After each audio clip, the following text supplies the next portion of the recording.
Let's talk about necromancy. So let's talk about what it is, what it isn't, and let me give you some tips from a lifelong medium on how to get started. So to start with, necromancy is just the umbrella term for, communicating, reaching out, connecting with the dead. It's not raising dead bodies. It's not, doing nefarious things. It's not evil. I constantly have so many comments on my videos from, Christians or other people that are like weary or terrified of necromancy and of spirit work.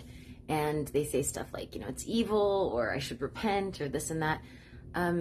I was born a medium, just like everybody on my dad's side of the family. All of us can see spirits. All of us have always been able to see spirits, to communicate with spirits. And I didn't ask for this. I am very grateful that I have this ability. And I do think everyone, has the ability to do it. It's just a matter of some people just need more practice and guidance and to tap into those abilities. But I didn't ask for this. It happened to me. And let me tell you, it was quite traumatic growing up, seeing all these things that weren't there. I cannot tell you how many times I went to, mental health specialists to get tested for schizophrenia and all these other things. But yeah, it's real, and I don't have any mental illnesses, and it's not evil, because why on earth would I just have this ability and be born with it, just like everybody on my dad's side of the family? So let's just go ahead and debunk that right here. So yeah, it's not evil. It's not something crazy. It's, considered a dark art. It's also considered a forbidden art, but it's not something super crazy. It's literally just, communicating with the dead, communicating with your ancestors, with your loved ones that have passed on, with your animals that have passed on, it's actually really beautiful, and it can be really healing. It can help people find closure. It can help, with so many things. It can help with getting guidance on things. I mean, it's really a beautiful practice, and you have to be smart about it. You do need to, know protections, know banishing, know when you're talking to the right spirit, and there's a lot of things that go into it. It is very intricate, and it's complicated, and it's not easy. It's definitely not easy. Like, if you're not just born with the ability, even being born with the ability, it's not easy sometimes. Like, I've had to refine my skills. I've had to do a lot of studying, a lot of experiments, a lot of, trying different things out, honing my skills, just trying to get all of my skills under control, amplify them. Like, there's a lot of work even for me.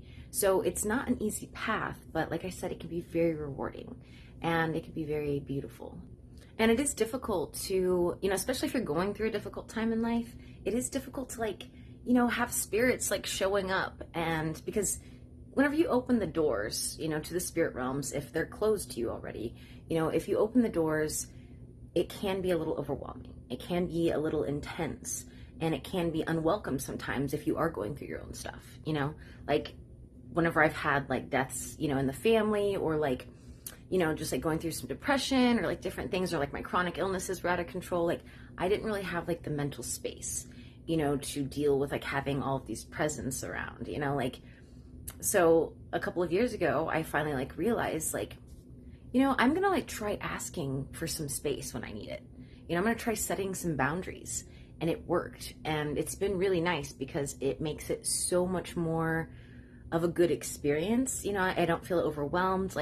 Instead of dealing with all these things in life, and also dealing with these, spirits showing up out of nowhere, or spirits, returning over and over again, I can set boundaries. And that's something a lot of people don't know. So that's something, that I like to teach about too, is how to set those boundaries, how to give yourself that space when you need it, so it can be a good experience and it doesn't have to be scary or terrifying or overwhelming. So before I rant too long about all of the things, because there's so much that I could talk about this, because it's been a lifelong journey for me. And I will be doing more videos for you guys on this, because I want to tell you guys about my journey. I want to, give you more tips on specific aspects of spirit work and all these different things. But let's go into some tips right now on how to get started. If you're feeling there's a presence around that you want to communicate with, or you have had a loved one pass on that you would like to, communicate with, or, a pet, or, maybe you want to reach out to your ancestors. I mean, there's just so many different reasons that would motivate a person to want to get into this. So if you're just feeling hey, I want to start this journey.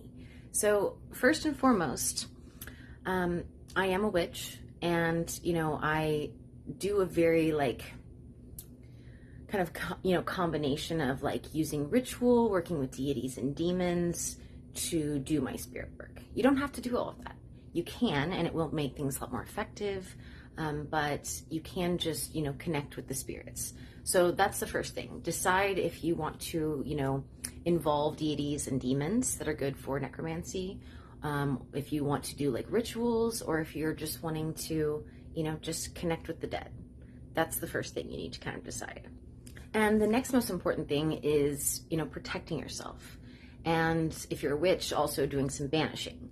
Even if you're not a witch, like these things are important. So if you, are a witch, do a protection ritual, invoke the elements, do a protection circle, know how to do like a little banishing ritual. If, a spirit comes around that's harmful or like toxic, or like a trickster spirit comes around and you want to get rid of it, like you need to know how to protect yourself and banish things if something comes through that you don't want.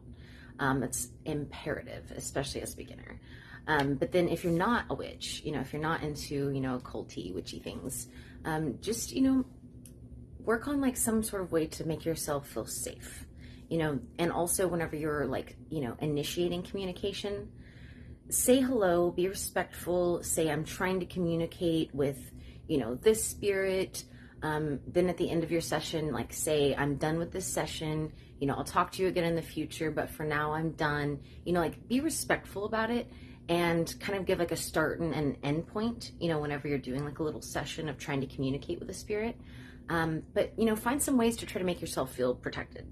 And you don't have to be a witch to, envision a protection circle around you, or to call on the elements. That's accessible to everybody. So you could look into that as well. And then actually, just initiating the connection, you can just sit in a room. You could have a candle burning, or you could be in a lighted room, whatever feels comfortable for you, because spirits are around us pretty much all of the time, like, or most of the time, I would say. So it's not going to be super complicated to like try to make that, connection. But, do what feels comfortable, especially when you're first starting out. Do some practice, but you can set, in front of a candle, with a dark room. You can set in a, lighted room. You can, do a little ritual. You can, call upon like Hecate or Boon if you work with demons to try to, facilitate that connection, especially if you're not really getting anywhere on your own. And just keep it simple, just like I say with, working with demons and deities, keep it simple, just sit down, maybe close your eyes for a few minutes, kind of meditate, get into that space, and just, maybe say out loud, like, I am, my name is Aveline, I'm here to communicate with, the spirits of the house. I'm here to communicate with anybody that wants to, communicate. Or if you have a specific, like loved one or something in mind, I'm here to communicate with so-and-so. And, just kind of meditate, listen, pay attention to the room around you. Pay attention to the candle if you have one. And like I said, like give an introduction and also give like an end point. Like let the spirit or the spirits know like when it's over, like when you're done. Be respectful. If you did get communication with a spirit, thank them for, communicating with you. And then if you're not getting anywhere, there's so many things to look at. Like this is a huge thing I've been teaching lately on like how to get effective communication with spirits, or, like what demons and deities to work with to get a good connection, or how to refine your skills. I mean, there's so many other things that go into spirit work, but these are just some tips to like, just get you started, just baseline foundationals. But if you are interested, in learning more, my new program, Necromancy, is coming up, and it's a full, guided journey into the foundations of spirit work, building up your psychic abilities, your intuition, opening your connection to the death current, to the spirit realms. Then we move into actually communicating all of the different, every, kind of communication method you could think of. We're going to go into them. Then we also have like paranormal investigation, like using equipment, like paranormal investigating equipment in your rituals. There's so many rituals on communicating with spirits. We'll be going into ancestor work, cemetery magic, mediumship. Like there's so much that we're going to be going into, and it's all so good. And it's a very guided journey with homework, with some assessments. You get a certificate at the end to show like you know what you're doing. There's so much. It's going to be amazing. But that'll be starting at the end of October. And yeah, it's going to be incredible. It's like my life's work, like in one program, essentially. So I'm really excited about this. I've been teaching, you know, a lot of spirit work like the last year or so, but it's something that like I kind of like felt was too personal for a long time because of my journey with, you know, mediumship. So I'm finally teaching it, and this is going to be like the ultimate, you know, guided journey on being able to do it yourself. There's also already some, you know, really great resources in the Dark Arts Academy monthly membership for spirit work and death magic. And there's going to be a ton more coming in October because we're going over ancestor work, some death magic. We're going to be doing like a death magic cord cutting ritual. We're also doing a ancestor blood magic protection ritual for Samhain. We're going to be getting into all kinds of things. I'm going to show you guys how to make death oil and just all kinds of good things. So everything about spirits and ancestor work and death magic, all of the things, you know, in honor of Samhain coming up when the veil is the thinnest. So yeah, if you're wanting to, you know, like start some things, you want some guidance, check out the Dark Arts Academy, check out the Necromancy program coming up, and we're going to be doing some incredible stuff. And I'm super excited about both of these projects. But regardless of if you need guidance or not, or if you're just going to try on your own, Samhain is, you know, one of the times of the year where the veil is the thinnest. And it's been well known for centuries that that is the time where you can, you know, easily, you know, kind of communicate with those across the veil, you know, like getting through that like blockade even, you know, easier. So Samhain is a really good time to try, or really any time in October to try some spirit work out for yourself. But good luck, and let me know if you have any questions. Be happy to help in any way I can.